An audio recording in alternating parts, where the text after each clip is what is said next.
Let's step out of the pages of history textbooks and imagine yourself on a sun-baked Roman street in 67 AD. The marble columns tower over you, crowds murmur in Latin, and in the heart of it all, you see Emperor Nero strolling through the forum. At his side glides a dazzling young woman in shimmering silk and jewels, drawing every eye in the square.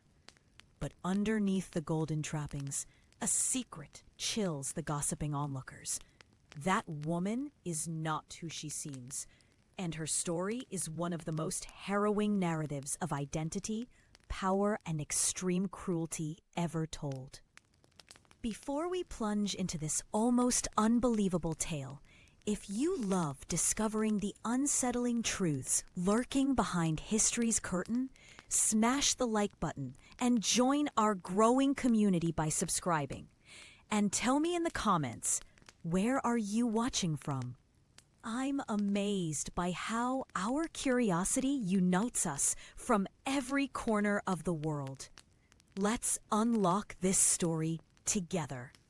Now, back to Nero. Some emperors are born legends, but Nero's early reign fooled everyone. At just 16, his ascension sparked hope. Lower taxes, lavish games, popular performances. The people adored him. But as the saying goes, absolute power corrupts absolutely. By Nero's late 20s, something inside him had come undone.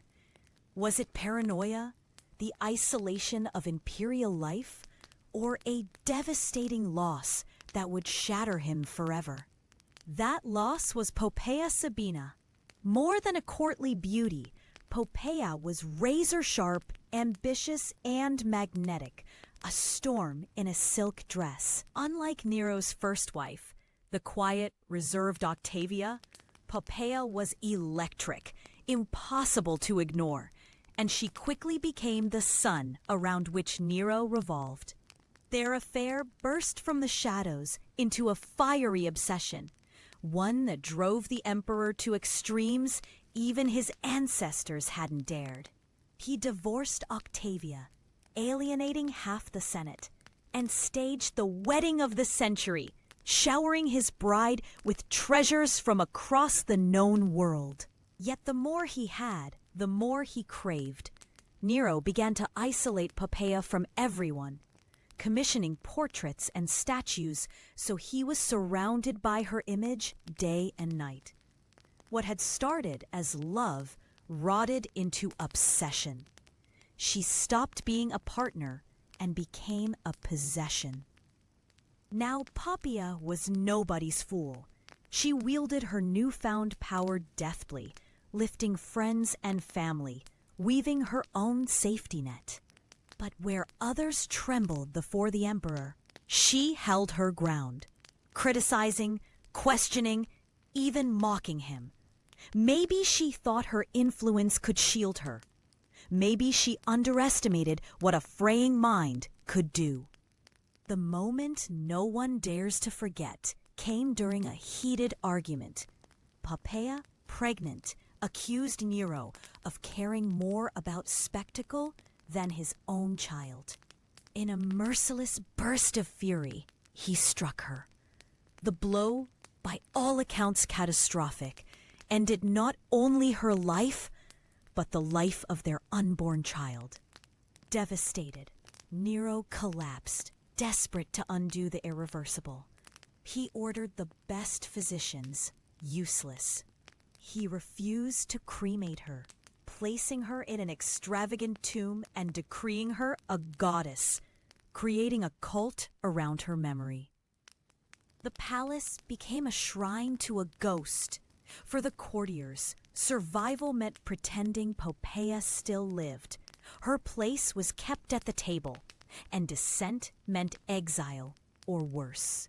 It's into this palace of grief and delusion that a new and tragic figure emerges, Sporus.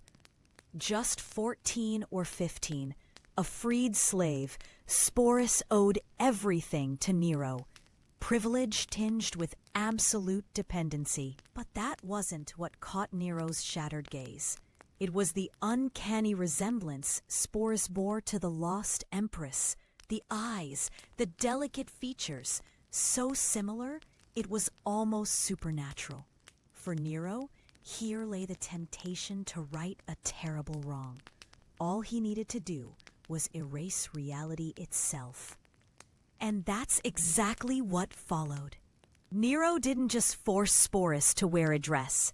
He ordered surgeons to mutilate the boy's body, forever altering him to conform to his fantasy of Poppaea reborn. The surgery, brutal, dangerous, and inescapable, robbed Sporus of any chance at a normal life. He was refashioned against his will into a vessel for death-haunted obsession. Weeks of agony gave way to transformation. Sporus was renamed Sabina. Seamstresses, jewelers, makeup artists each stripped away another piece of his identity, teaching him how to walk, talk, and act like the Empress he could never truly be. His entire existence became an endless performance. Every robe, every curl, every echo of a memory that was never his. A prison more suffocating than chains. Spring 67 AD, Rome awoke to the most extravagant imperial wedding yet. But behind the gold and garlands, people whispered. The guest of honor, a teenage boy reconstructed, standing in for a dead wife. The ceremony played out just like any imperial union, with all the rituals, vows, bread, documents. Yet those in the know watched with a mingled horror and fascination. Sporus, the living symbol of Nero's descent, was now Empress in all but name. From that day, he lived under scrutiny so total it makes your skin crawl. Sporus accompanied Nero everywhere as Poppaea. He sat by the emperor at every function. Every slip, every tremor could mean death. To everyone else, it was obvious. This was no empress. But everyone was forced to pretend. And Sporus, with no escape, became almost impossibly adept at reading Nero's moods and feeding the delusion. Throughout imperial events, banquets, public ceremonies, processions, Sporus, dressed as Poppaea, is always at Nero's side. The crowd's eyes are fixed on him, some skeptical, some wary, all tense with the knowledge of the masquerade. Sporus's face is tense, scanning Nero for approval. The air is thick with anxiety and forbidden truth. His ordeal didn't end there. Nero's ambitions took them across Greece, where local elites struggled to process Rome's most powerful man, traveling with a wife everyone could see was a boy. Back home, civil war brewed. Nero's crimes, and perhaps his madness, had finally caught up to him. By 68 AD, rebellion swept Rome. The Praetorian Guard defected. The Senate declared Nero an enemy, and he fled with a loyal handful, including Sporus. They holed up together in a villa as the world closed in. With defeat inevitable, Nero ended his own life, leaving Sporus, a living reminder of his reign, at the mercy of Rome's new masters. But there was no return to freedom. Sporus was bounced from one powerful man to the next, passed along as a trophy. Each forced him into Poppaea's guise, each using and displaying him as a living relic of imperial depravity. Then, under the rule of Emperor Vitellius, the final humiliation came. Plans to parade and sexually violate him in public spectacle at the Colosseum. Here, Sporus finally took back control in the only way left.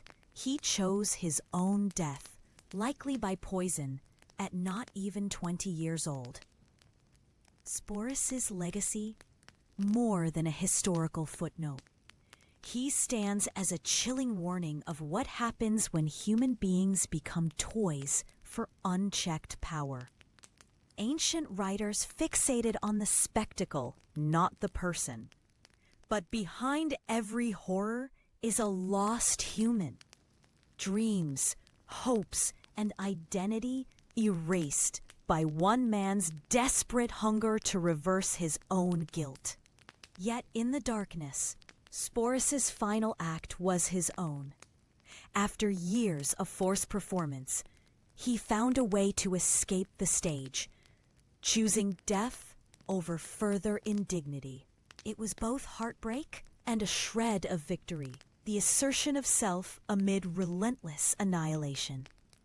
We remember Sporus today, not just as a curiosity, but as a victim, and, in his last act, a defier of history's cruelest excesses. Behind the marble walls of ancient Rome, amidst all the tales of glory, are the forgotten stories of pain, agency, and fragile resilience. If Sporus's story moved you, share your thoughts below. History isn't just about emperors and battles. It's about the anonymous, the voiceless, those who endured and sometimes found their own way to say enough.